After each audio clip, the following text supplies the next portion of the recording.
저는 지난 4년 동안 한국 컴패션이라는 기관에서 일을 해왔습니다. 그리고 지금도 하고 있습니다. 컴패션의 일을 하면서 또 제가 받은 은혜들이 많이 있습니다. 그런데 그 중에 특별한 한 가지를 꼽아보라 하면 제가 너무나 훌륭한 크리스찬 한 분을 알게 되었다는 것입니다. 그게 누구냐면은 컴패션을 설립하신 에버렛 스완슨이라는 목사님이십니다.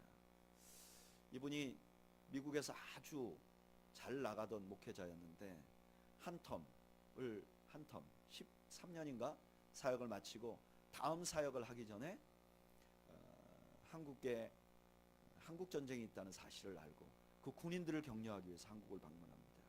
그리고 거기서 추위와 가난에 굶어 죽어가는 어린 아이들을 발견하고 다시 돌아가서 자기가 원래 하려고 했던 목회 사역을 접고 컴패션에 매진하게 됩니다. 컴패션을 설립하고 컴패션이 그 기초를 닦는 동안 이분은 정말 불같이 일을 합니다. 그리고 수많은 모금을 해서 정말 가난하고 먹을 게 없는 우리 대한민국의 전쟁 후 어린 아이들을 위해서 많은 헌신을 합니다. 근데 이분이 아프리카 지역인가 어느 지역을 방문하고 나서 질병을 얻게 됩니다. 그래서 비교적 그렇게 많지 않은 나이에 세상을 떠나게 됩니다. 그분이 세상을 떠나고 나서 그 사모님이 그 목사님의 일기장을 보는데 그 일기장에 써 있었던 글, 제가 여러분들에게도 한번 소개한 적이 있어요. 한 아이의 손을 잡은 나에게 한 고아원을 세우게 해주시고 한 고아원을 세운 저에게 한 나라가 서는 것을 보게 해주셔서 감사합니다. 자기는 그냥 얼어 죽어가는 아이, 그냥 둘 수 없어서 한 아이의 손을 잡았을 뿐인데 고아원이 생기게 해주시고, 자기는 그냥 한 고아원 세워서 가난한 아이들 잡아주려고 했는데 그게 초석이 돼서 한 나라가 든든히 서가는 것을 보게 해주셔서 감사합니다. 오늘 본문에 그와 비슷한 일이 벌어집니다.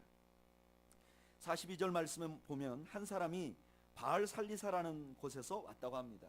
이곳이 어떤 곳인지 여러 학자들의 책을 읽어봤는데 대답이 없어요. 그냥 이런 장소에 이름 모를 장소.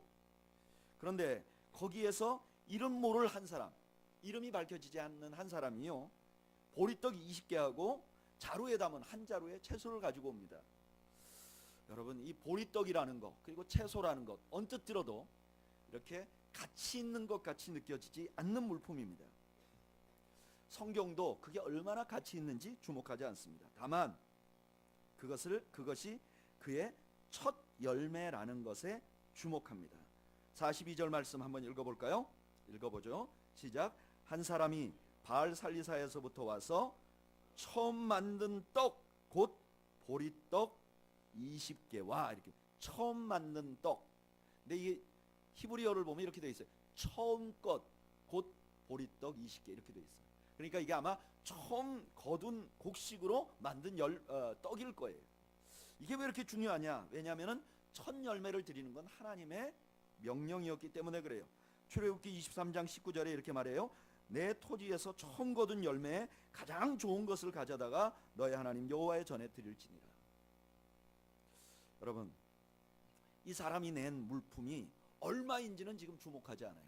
중요한 건 뭐냐? 이게 첫 열매였다는 거예요. 자기의 것에 가장 소중한 걸 드렸다는 거예요. 이걸 드리는 것이 하나님의 말씀에 순종하고 있다는 것을 보여주는 것이에요.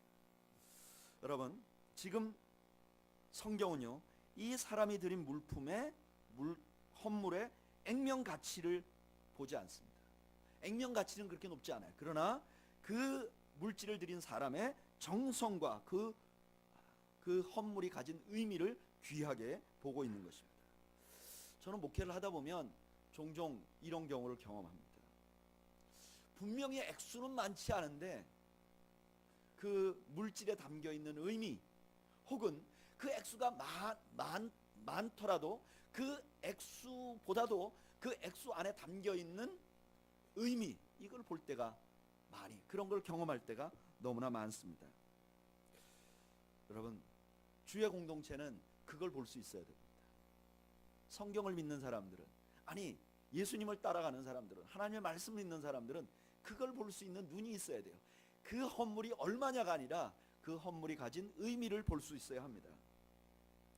저는 우리는 교회가 그런 의미를 보며 기뻐할 수 있고 그런 의미를 보며 감사할 수 있는 교회가 되기를 소원합니다. 저는 좀 안타까운 게 많은 교회들이 어떤 분들이 이렇게 헌물을 하잖아요. 교회는 헌물에 의해서 움직여지는 데니까. 그런데 그 헌물이 담긴 의미보다는 그 헌물의 액수만 주목하는 성향이 있는 것을 보며 안타까워합니다. 그나마 영적으로 장님이 되어서 그렇다고 생각해요. 여러분들은 액수보다 그 안에 담긴 의미를 더 소중하게 볼 수 있는 여러분들이 되시기를 축복합니다. 이 헌물이 들어오자 하나님의 사람이 이렇게 말합니다. 무리에게 주어 먹게 하라. 그랬더니 43절에 이 말을 들은 사환이 이렇게 말합니다. 선지자여, 떡 먹을 사람이 100명이 넘습니다. 이 말은 이 음식이 드린 사람이 너무 귀하지만 이 음식을 먹을 사람들이 이 음식에 비하면 너무너무 많다는 거예요. 이거 상당히 일리 있는 말입니다. 여러분, 오병이어의 기적에 보면 어린아이가 도시락을 갖고 왔는데 뭘 갖고 왔죠? 보리떡 5개와 물고기 2마리. 그러니까 어린아이가 보리떡을 몇 개 먹느냐? 5개 먹어요. 근데 지금 20개를 갖고 왔으니까 어른들이 어린아이만큼 먹는다 하더라도 5명밖에 못 먹는 거예요. 4명밖에 못 먹는 거예요. 그런데 먹을 사람은 100명이 되는 거예요. 그랬더니 선지자가 다시 말합니다. 무리에게 주어 먹게 하라. 이게 뭐라 그러죠? 닥치고 순종하라, 이런 말 있잖아요. 말하지 말고 순종하라. 그리고 나서 이렇게 말해요. 여호와의 말씀이 그들이 먹고 남으리라 하셨다. 남을 것이다. 하나님 말씀하셨는데 남을 거야. 그래서 나눠줍니다. 근데 44절에 어떻게 됐죠? 우리 다시 한번 읽어볼까요? 44절 다 같이 읽겠습니다. 시작. 그가 그들 앞에 주었더니 여호와께서 말씀하신 대로 먹고 남았더라. 저는 이 기적에서 하나님께서 일하시는 패턴 하나를 보게 됩니다. 오늘 이 기적은 우리에게 하나님이 일하시는 패턴 하나를 보여줘요. 뭘 보여주시냐? 여러분, 하나님은 전능하신 하나님입니다. 여러분 믿으십니까? 하나님 불가능함이 없으세요. 욥기 42장 2절에 보면 이렇게 말해요. 주께서는 못하실 일이 없사오며 무슨 계획이든지 못 이루실 것이 없는 줄 아오니. 하나님은요 불가능이 없으세요. 하나님이 그냥 하늘이 있으라 그러면 하늘이 있고 달이 있으라 그러면 달이 있고 그냥 하나님이 말씀하시고 마음만 먹으면 그대로 되는 분이에요. 하나님은 전능하신 분이에요. 우리가 이 하나님의 전능하심을 제한하면 안 돼요. 그런데 그 하나님이 특이하게 하나님의 일을 할 때 항상 하나님이 직접 하지 않고 사람을 통해서 일하세요. 이스라엘 백성들을 애굽에서 꺼낼 수 있어요. 그냥 꺼내면 돼요. 그냥 이스라엘 백성들, 애굽에 있는 사람들 그냥 이렇게 골라가지고 그냥 하나님이 훅 들어가지고 엘리야 보내듯이 그냥 슉 해갖고 가나안 땅에 보내면 돼요. 근데 하나님 그렇게 안 하세요. 모세를 부르세요. 말 안 듣는 모세를 부르세요. 그리고 그를 통해서 이스라엘을 인도하게 해요. 가나안 땅에 가보니까 적들이 너무 많아요. 그냥 하나님이 한번 다 보내버리고 그냥 이스라엘 사람들이 걸어 들어가게 할 수 있어요. 근데 하나님 그렇게 안 하세요. 여호수아를 들어서세요. 두려워하고 겁이 많은 여호수아를 들어서서 가나안 땅을 정복하게 해요. 엘리야 시대 때 수많은 바알과 아세라 선지자들이 있었어요. 하나님이 한꺼번에 다 없앨 수 있었어요. 근데 하나님이 그렇게 하지 않으시고 엘리야라는 사람을 통해 일하세요. 하나님은 항상 사람을 통해 일하세요. 그런데 하나님이 사람을 통해 일하는 방법이 무엇이냐면은 그들이 헌신한 것보다 하나님 손에 들면 큰 결과를 가져오도록 만들어요. 그래서 누가 봐도 이것은 하나님이 했다고 믿도록 만들어요. 노아는 하나님이 방주를 만들려고 그랬어요. 노아는 방주를 만들었어요. 그 방주 안에 몇 명이 탔죠? 8명이 탔어요. 사람 8명을 구원한 거예요. 그런데 하나님은 노아를 통하여 새로운 인류를 만든 것이죠. 하나님께서 아브라함을 부르세요.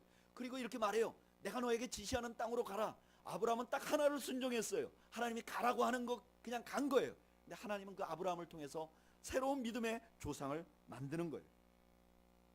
여러분, 이런 현상은 지금도 계속돼요. 아까 우리가 설교 서두에 말씀드렸던 에벌레스 완스 목사님, 그냥 한국에 와가지고 굶어 죽어가는 아이들 너무너무 불쌍해서 그 아이들을 위해서 내가 모금을 해서 보내주고, 그러니까 그런 아이가 2명 3명 더 있다는 이야기를 듣고 더 모금해서 모여주고, 이렇게 아주 간단한 일을 했는데 이분이 한 일이 컴패션이라는 기관을 세우고 지금은 190만 명의 아이들을 후원해요. 그럼 190만 명, 어마어마하죠. 190만 명. 전 세계 25개국에 190만 명. 조지 바워라는 분이 있어요. 이분은 어릴 때 ADHD, 정서불안이었어요. 공부를 제대로 못하고 늘 불안하고 막 이런 아이였어요. 근데 이 아이가 어느 순간에 꿈을 갖기 시작했어요. 무슨 꿈을 갖기 시작했냐? 세계를 복음화시키겠다. 그래서 이 젊은이가 고등학교 졸업하고부터 자기 잠바 뒤에다가 세계 지도를 세웠어요. 그려놨어요. 그리고 지구본을 하나 들고 다니면서 매일 기도하는 거예요. 하나님, 이 지구 전체에 제가 기동 타격대 같이 복음을 전하게 해주십시오.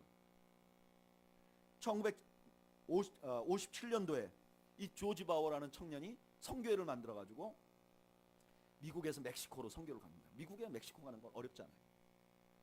그런데 그분이 만든 OM 선교회가 지금 110여 국에 3,500명의 선교사를 보낸 선교 단체가 됩니다.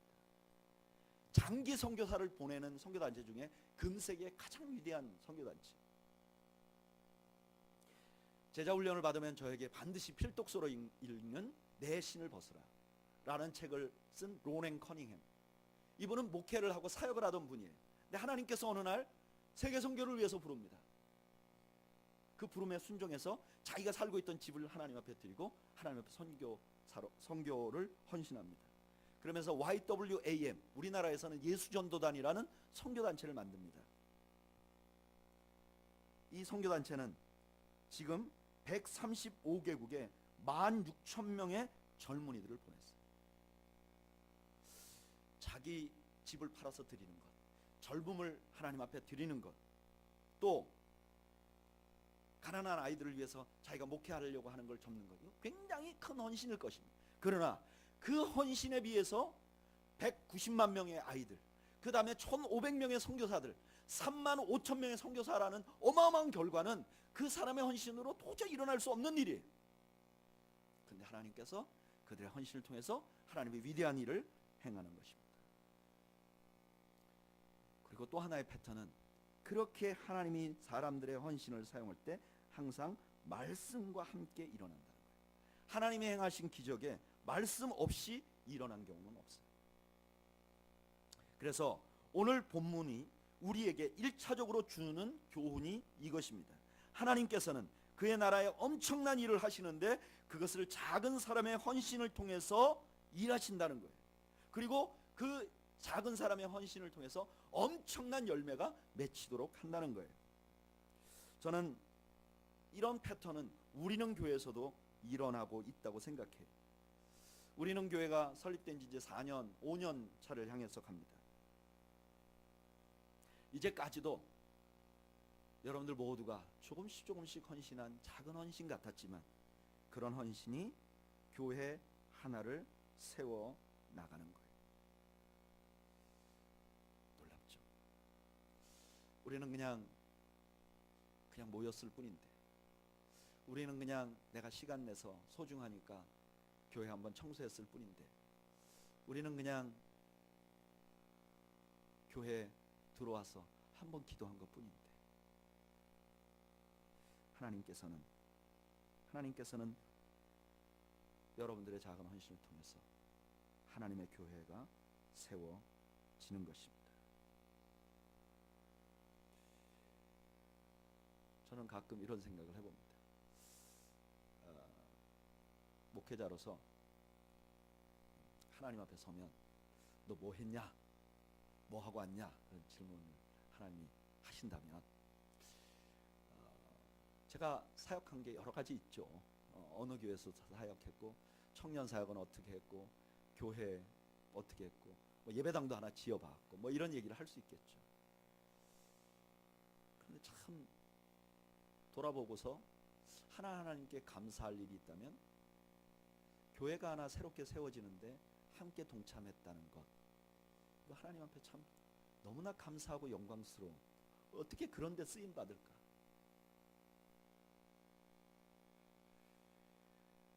하나님의 교회는 예수 그리스도께서 피로 값주고 산 것이고, 이것은 사람들이 모인 기관이 아니라, 사람들이 모인 모임이 아니라 주님의 몸. 그런데 새로운 주님의 몸이 하나 생겨나는 거기에 내가 나도 모르는 사이에 일원이 돼서 거기에 조금 헌신했다는, 그 얼마나 큰 축복이고 감사할 일인지 모릅니다. 하나님은 지금도 우리의 작은 헌신을 통해서 놀라운 일을 이루고 계신 것이죠. 그런데 이 하나님의 패턴, 1차적인 이 교훈에서 우리는 두 가지 의문이 생깁니다. 첫째는, 왜 하나님 그러면 사람을 쓰셔서 하실까? 본인이 직접 하시면 되는데 왜 굳이 말도 잘 안 듣고 늘 부족하고 연약한 사람을 꼭 쓰셔서 하셔야 되는가? 두 번째, 하나님은 왜 일반적인 하나님의 원리를 깨시는가? 하나님의 일반적인 원리는 이거잖아요. 적게 심으면 적게 거두고 많이 심으면 많이 거둔다. 근데 왜 하나님께 헌신하는 것은 적게 심었는데 많이 거두게 하는가? 왜 하나님은 그렇게 하시는가? 왜 하나님의 일반적인 공리를 깨시고 하나님의 일을 하시는가? 오늘 이 본문을 묵상하면서 제가 그 두 가지 의문이 생기는 거예요. 왜 하나님은 사람을 꼭 쓰셔서 하는가? 왜 하나님은 100명분 가져온 걸로 100명 먹이면 될 텐데 5명도 못 먹는 걸 가지고 100명을 먹이시는가? 그런데 이 모든 것의 대답을 요한복음 6장에서 얻을 수 있었습니다. 요한복음 6장에 보면 오병이어의 기적이 일어나요. 오병이어의 기적은 이렇게 시작합니다. 6장 5절에 예수께서 눈을 들어 큰 무리가 자기에게로 오는 것을 보시고 빌립에게 이르시되 우리가 어디서 떡을 사서 이 사람들을 먹이겠느냐. 예수님 앞에 큰 무리가 모였다 그래요. 10절에 보면 5,000명이 모였다 그래요. 5,000명이 모인 그 무리들 보고 예수님이 빌립에게 이렇게 말해요. 야, 이 많은 사람들을 먹이고 싶은데 어디서 떡을 가져올까? 그랬더니 빌립의 대답은 이렇습니다. 7절, 요한복음 6장 7절 한번 읽어볼까요?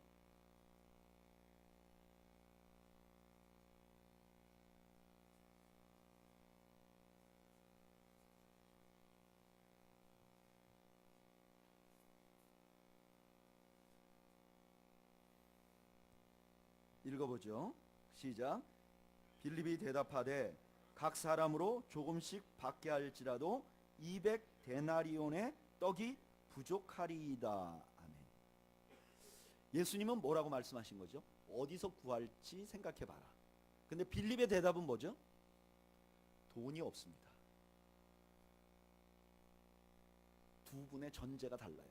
예수님 뭐예요? 나는 먹일 능력이 있어. 어디서 가져올지만 생각해봐. 빌립은 우리는 그걸 가져올 능력이 없어요. 조금 후에 안드레라는 제자가 예수님 앞에 나옵니다. 그리고 이렇게 말해요. 9절에 여기 한 아이가 있어 보리떡 5개와 물고기 2마리를 가지고 있나이다. 그러나 그것이 이 많은 사람들에게 얼마나 되겠사옵나이까. 어떤 분들은 이렇게 말해요. 빌립은 계산하고 안드레는 그냥 믿음으로 가져왔다. No, 아니에요. 안드레가 음식을 가져온 이유는 뭐죠? 그것이 이 많은 사람들에게 얼마나 되겠사옵나이까. 그러니까 이건 뭐예요? 보리떡 5개와 물고기 2마리밖에 없으니까 아무것도 없는 거나 마찬가지입니다. 이렇게 말해요. 근데 주님께서 그것을 받으세요. 그리고 나누어 주기 시작하세요. 그리고 5,000명이 먹고 남게 돼요. 이 오병이어의 기적은 오늘 우리가 읽은 성경의 열왕기 하에 있는 기적과 쌍을 이루어요. 공통점이 너무 많아요. 첫째는 둘 다 헌신한 사람 이름이 나오지 않아요. 둘 다 작은 음식으로 많은 사람을 먹였어요. 둘 다 하나님의 말씀으로 그 일을 행하세요. 둘 다 과거에 광야에서 만나를 먹이신 기적과 연관이 있어요. 그러니까 오병이어와 구약 성경에 나오는 이 기적이 한 쌍이에요. 그래서 아까 이 본문을 읽으면서 우리가 가졌던 의문을 오병이어 기적에서 다시 질문을 하는 거예요. 그럼 답이 나올 것이다. 첫째, 하나님은 왜 사람을 사용하시는가? 저를 따라 하시죠. 하나님은 왜 사람을 사용하시나요? 그 대답은 무엇이냐? 저를 따라 하시죠. 사람을 통해 하나님의 모습을 보시도록 하기 때문이다. 여러분, 하나님이 왜 사람을 사용하시는가? 이유는 그 사람이 위대해서가 아니라, 그 사람의 능력이 있어서가 아니라, 그 사람을 돋보이게 하기 위해서가 아니라, 그 사람을 통해 하나님과 예수 그리스도를 보도록 하기 위함이라는 거예요. 그걸 어떻게 할 수 있느냐? 오늘 오병이어의 기적에 누가 사용되죠? 빌립도 아니에요, 안드레도 아니에요. 누가 사용되는 거죠? 그 보잘것없는, 이름 없는 그 어린 아이. 그 어린 아이가 무엇을 드렸죠? 9절에 보면 이렇게 말해요. 여기 한 아이가 있어 보리떡 5개와 물고기 2마리를 가지고 있나이다. 저는 이렇게 생각했어요. 이때까지 그리고 그렇게 설교 듣고 그렇게 말했어요. 이 아이가 도시락을 내놨다. 근데 말씀을 다시 읽어보니까 도시락을 내놓은 게 아니에요.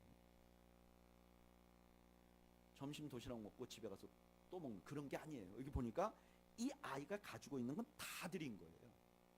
그러니까 이 아이의 것이 다 없어지면 이 아이는 그때부터 굶어요. 생존이 안 되는 거예요. 그러니까 어떻게 보면 이 아이가 가진 전체, 생활비 전체, 그의 생명을 주님께, 그 사람들 앞에 내어놓는 거예요. 그리고 이 오병이어의 기적의 목적이 무엇이죠? 요한복음 6장 51절 한번 읽어볼까요?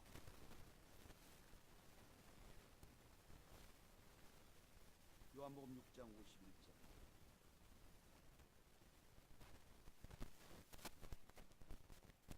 오병이어의 기적은 예수님이 물고기 2마리와 보리떡 5개만 있어도 5,000명을 먹일 수 있다는 것을 보여주기 위함이 아니에요. 오병이어의 기적의 목적은 요한복음 6장 51절에 나와요. 한번 읽어보겠습니다. 시작.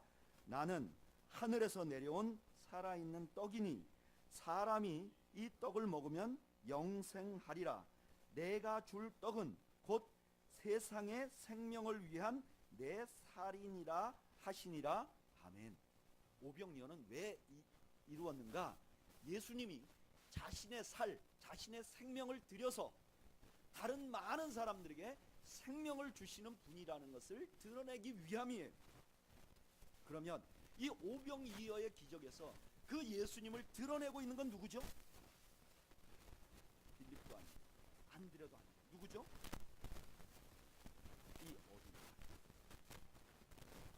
왜 하나님은 어린 아이의 그 물고기 2마리와 보리떡 5개를 사용하셨는가? 이 기적을 통해서 예수님이 누구신지를 드러내기 위해서 그렇게 하셨다는 거예요. 여러분, 에벌레 스완슨을 왜 쓰셨는가? 조지 바워를 왜 쓰셨는가?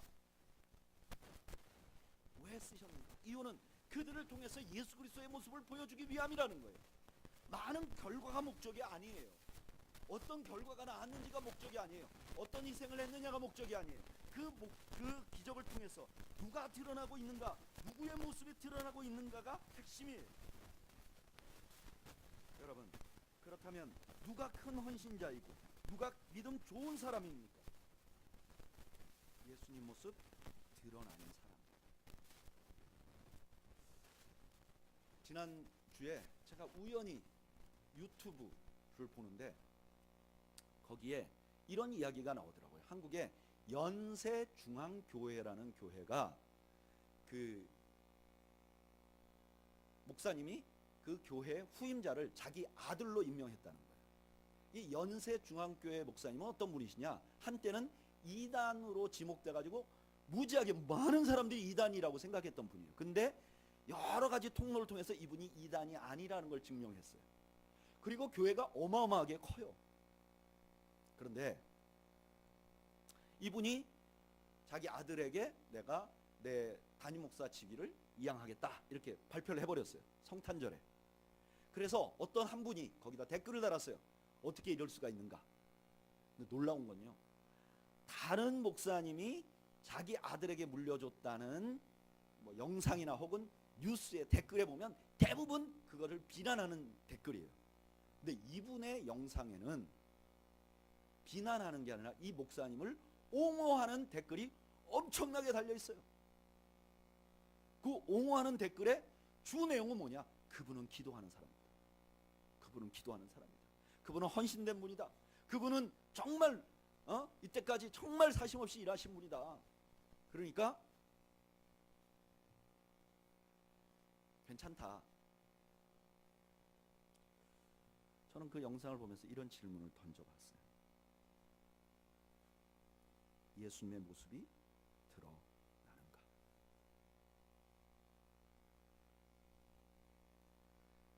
그분의 모습에서 예수님의 모습이 드러나는가? 기도 많이 한 거, 큰 교회 만든 거가 대답이 아닌 것이죠.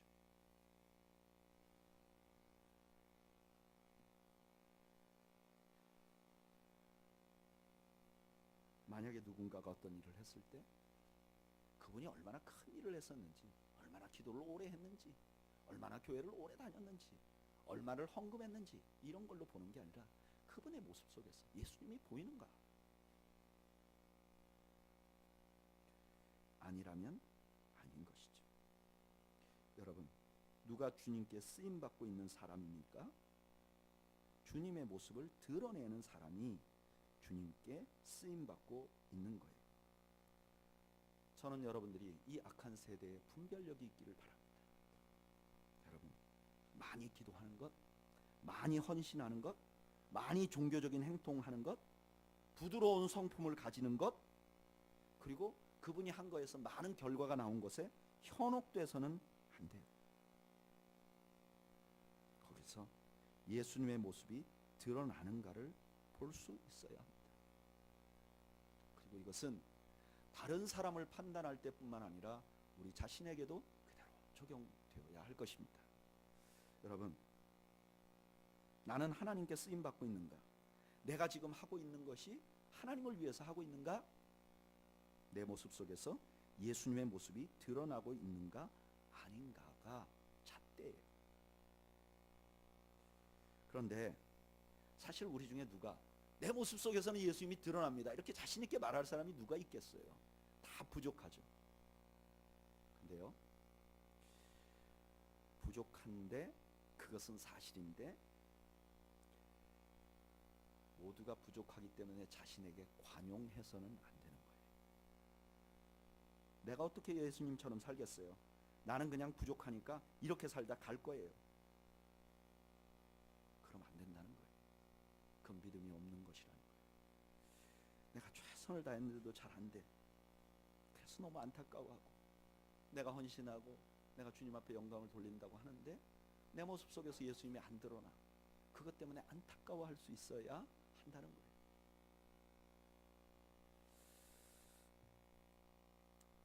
저는 아주 오래전에 우리 기독교의 아주 유명한 소설 중에 하나인 예수라면 어떻게 할까라는 소설이 생각이 나더라고요. 그 소설의 내용은 이런 거예요.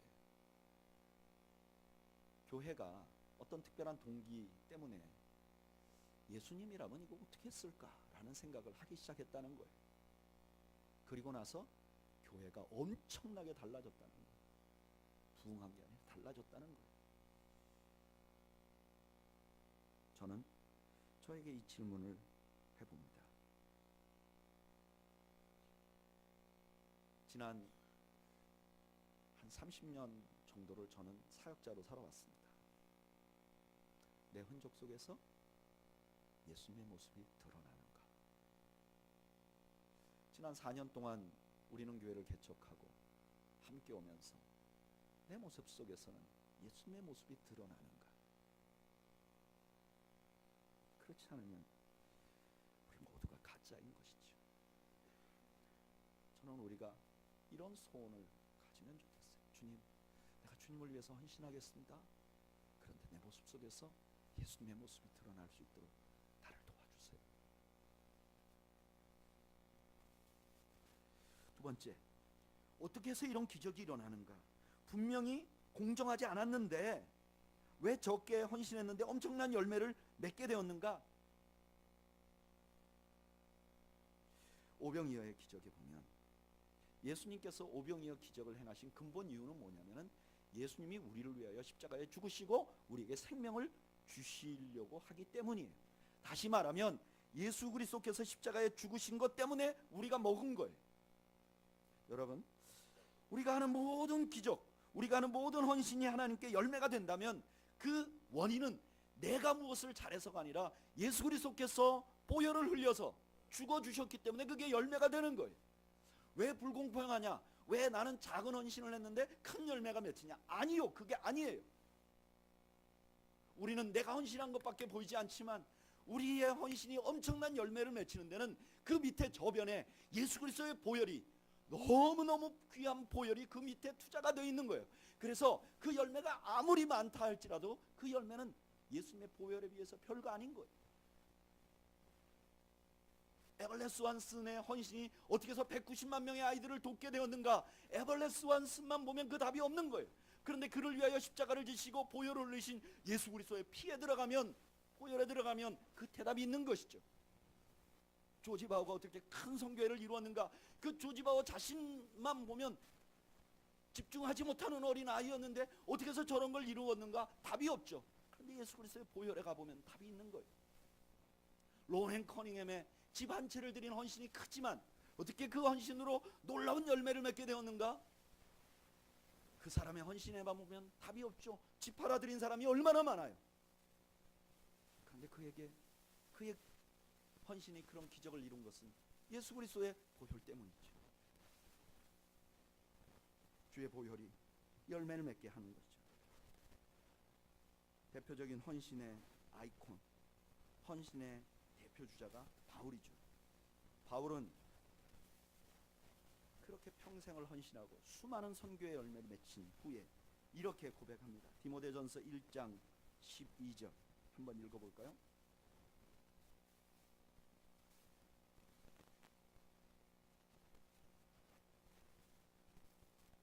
(337)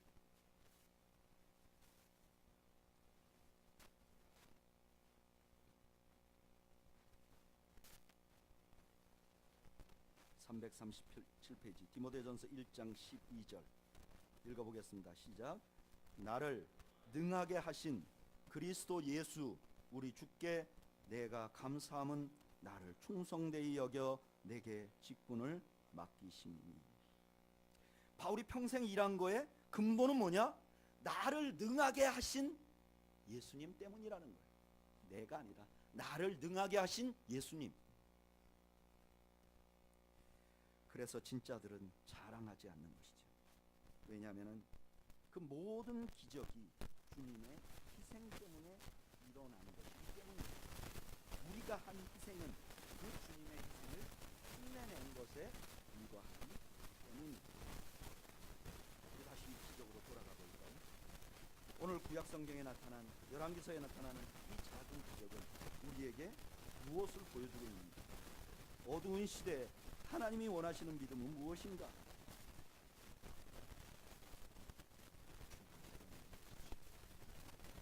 신이하게라고 예수 그리스도의 모습을 드러내는 것이죠. 그리고 우리가 해야 할 일은 무엇인가? 어떤 헌신을 했어도 겸손하고 감사하는 것이죠.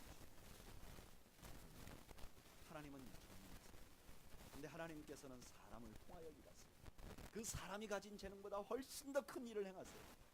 항상 말씀과 함께 행하세요. 왜 그렇게 하시는가? 그를 통해 예수 그리스도를 드러내기 위함입니다. 예수 그리스도께서 보혈을 흘린 그 보혈로 그런 결과가 나왔음을 보게 하기 위함이죠. 사랑하는 여러분, 저는 우리의 목적이 바뀌기를 축복합니다. 우리는 교회 성도들 조금이라도 주님 더 닮아가고 내 모습 속에서 주님 드러나는 그런 성도들이 되기를 축복합니다. 내가 이룬 곳에서 예수 그리스도의 보혈을 볼 수 있어서 그 보혈의 은혜 때문에 감사와 감사밖에 나오지 않는 그때 여러분들이 되시기를 주님의 이름으로 축복합니다. 우리 잠시 눈을 감고 기도할까요?